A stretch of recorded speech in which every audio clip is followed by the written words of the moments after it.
kabayan, welcome pong muli sa ating panibagong update rito sa Alamino, San Pablo Bypass Road, na kung saan itong portion na ito mga kabayan ang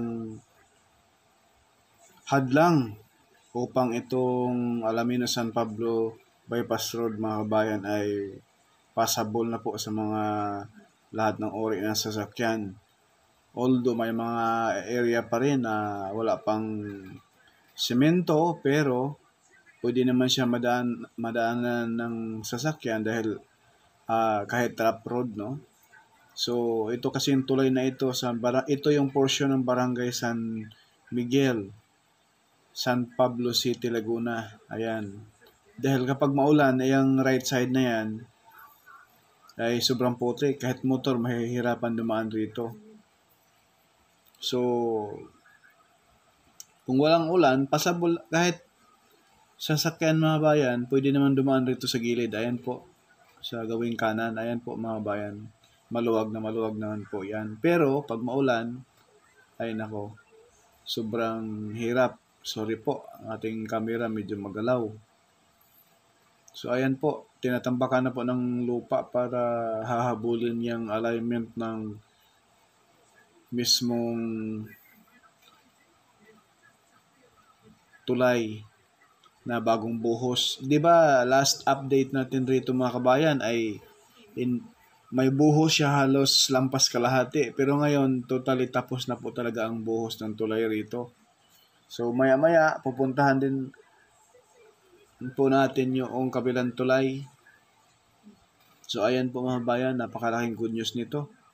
Base po sa ating na-interview rito, baka raw po ay bago mag-November, no? October katapusan, ito po ay totally tapos na po itong buong ito.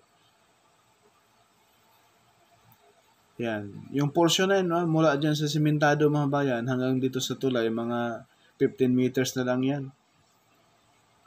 Yan. Yan po yung mga backhoe. Todo tambak na ngayon ang lupa rito para sa alignment dyan sa pinakataas na tulay. At least, ang inaantay natin mga bayan, inaabangan natin, ito na po, nagbunga na po at talagang konti na lang po, ito ay matapos na. Base po sa ating na interview kanina na si Kuya, yun nga po, bago November, October katapusan, ito ay matatapos na po dito sa portion na ito. Yan. Sana po ay lahat ng mga rough road, no? Tapos na rin. So ayan po, ayan po may parang may marker mga bayan, no? Yung lumang nalatag sa bandang kaliwa ay medyo dirty white. Yung bagong latag ay puting-puti.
sa unahan mga kabayan na malapad na simentado na, yan po yung karugtong dito sa Alaminos San Pablo Bypass Road.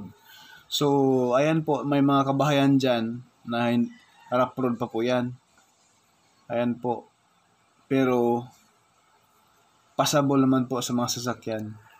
Minsan po, maputik pag maulan. No?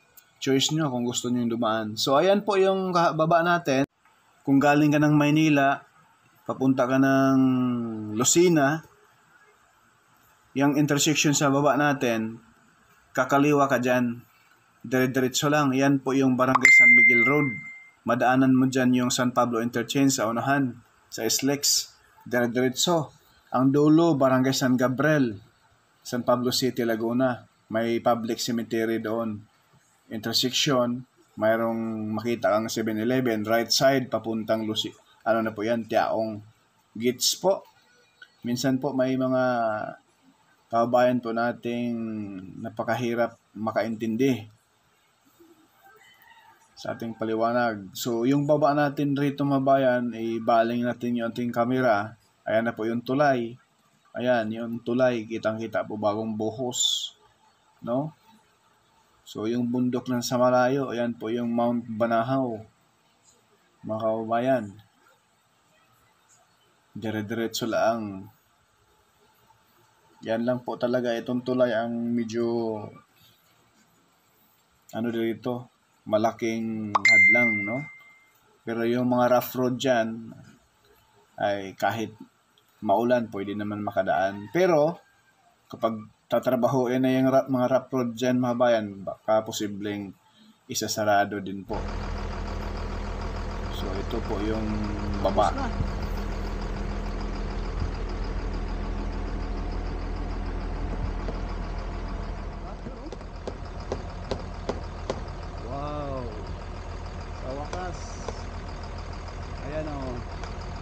Ayan na po yung simento sa kabilang side.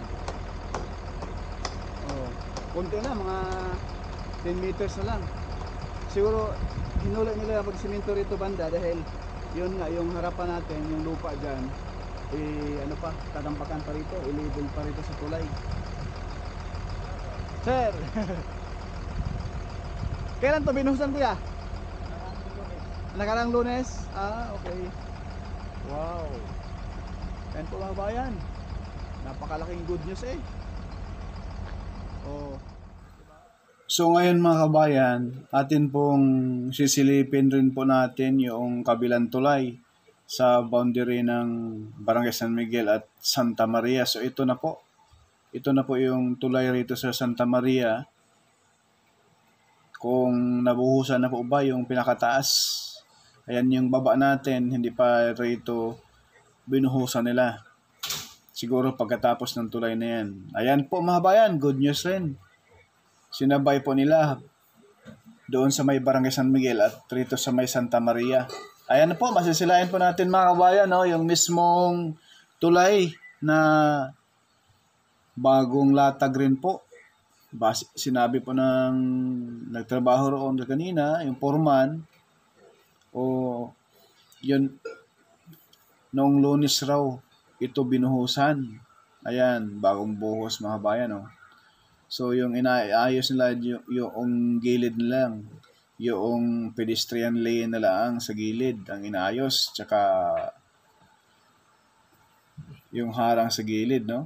So, harap sa ating kamera, unahan, yan na po yung SLEX TR4. So, yung baba na yan mga bayan, yung temporary na daan na yan, maraming nagsabi na napakababa rin yung tulay. Mababa talaga yan mga bayan dahil tinambakan nila yan dyan. Once na pasabol na po itong tulay dito sa taas, ay babaklasin nila yung mga lupa dyan. No? Maraming nagsabi na napakababa raw. Siyempre, mababa talaga dahil gumawa sila ng temporary daan sa gilid. Nang sa ganon, dyan dadaan yung mga heavy equipment at yung mga kababayan natin na papasok rito sa mga barangay sa looban. So, ayan po. Yan na lang po ang kapiranggot ang hindi nalatagan ng concrete cement. Ang pinaka-importante dyan, yung tulay mismo ay tapos na.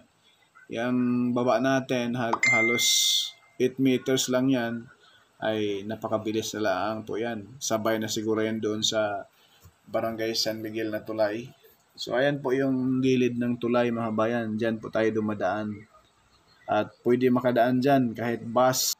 So yan lang po mga bayan yung ating latest update rito sa Alaminos San Pablo Bypass Road. Ito yung daan na maiwasan mo ang Alaminos at San Pablo, mapabilis ang biyahe pa Lucena. God bless po.